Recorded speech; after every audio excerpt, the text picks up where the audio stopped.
So are you saying that with Christianity comes peace?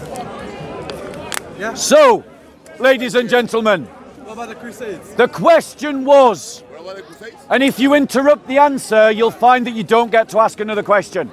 The question was, am I saying that with Christianity comes peace?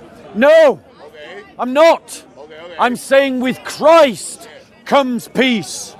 But then the question was, what about the Crusades? So let me answer that directly. Answer it.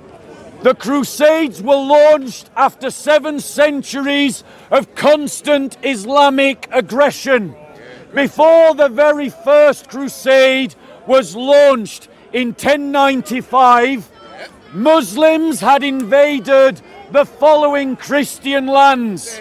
They had invaded Christian Syria, Christian Jordan, Christian Palestine, Christian Egypt, Christian Algeria, Christian Libya, Christian Morocco, Christian Portugal, Christian Spain, Christian France, Christian Sicily, Christian Turkey, Christian Armenia, Christian Italy, all before the first crusade. The Crusades are a legitimate response to Islamic aggression and Islamic violence. I don't need to hear any lectures about the Crusades from people who support Islamic colonialism, Islamic imperialism, Islamic dominion and Arabization. Any other questions about any aspect of Christian history, Christian belief, Christian values, traditions? This is your opportunity. Any questions? Go on. So you spoke about the Crusades. Yep. Is it the same situation with the slave trade? Because they use Christianity to convert Africans and then bring them along in ships to the Americas. Okay. What did Islam have to do with that? So he asked the question, What was the question? what does Islam have to do with the slave trade? Okay. No. Wait, wait. no. Yeah, I'm going to address your full question. I'm going to address your full question. No, but be fair, but Let's be clear.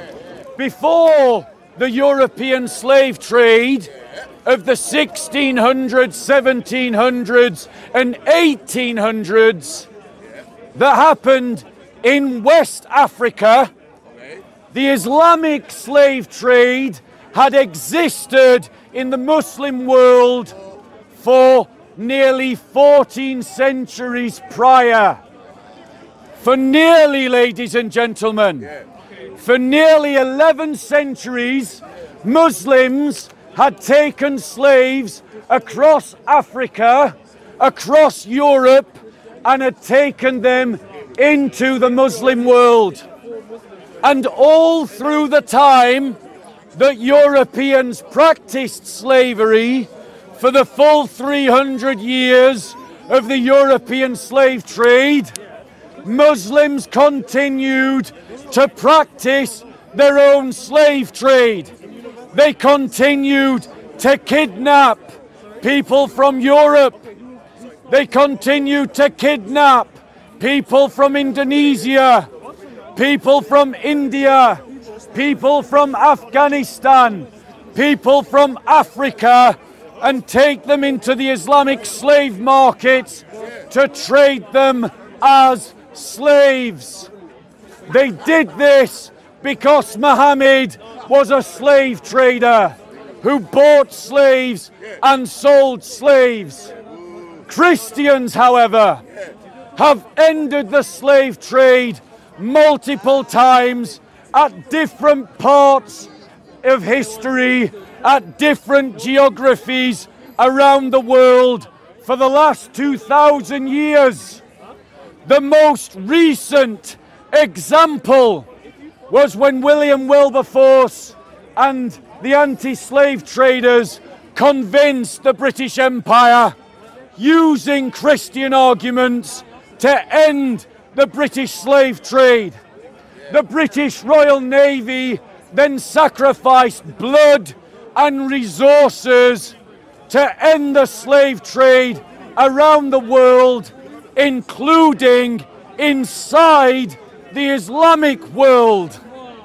Ladies and gentlemen, 50 years. now notice, the Muslim that asked the question Where is he? didn't even bother to listen to the answer, because that's how they do it. They're not interested in what you've got to say. All that they want to do is try and make a polemical point, and then they're not interested in anything you have to say afterwards, because they don't like the truth. Why did Christians try to abolish the slave trade? Why? Because our example is Jesus Christ.